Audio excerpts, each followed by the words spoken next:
டேய் மச்சான், என்னடா திடீர்னு சொல்லாம கொள்ளாம சென்னைக்கெல்லாம்? ம் டேய், அவங்க 2 பேரும் எங்கடா? யாருடா? என் தங்கச்சியும் அந்த சக்தியும். இல்லை புரியல.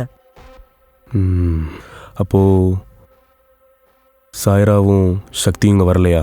டேய், அவங்க ஏன்டா இங்கே வரப்போகிறாங்க? அதுவும் சைரா நீ இல்லாமல் ஏன்டா சென்னைக்கு வரப்போறா? மச்சான், எனக்கு சத்தியமாக புரியல.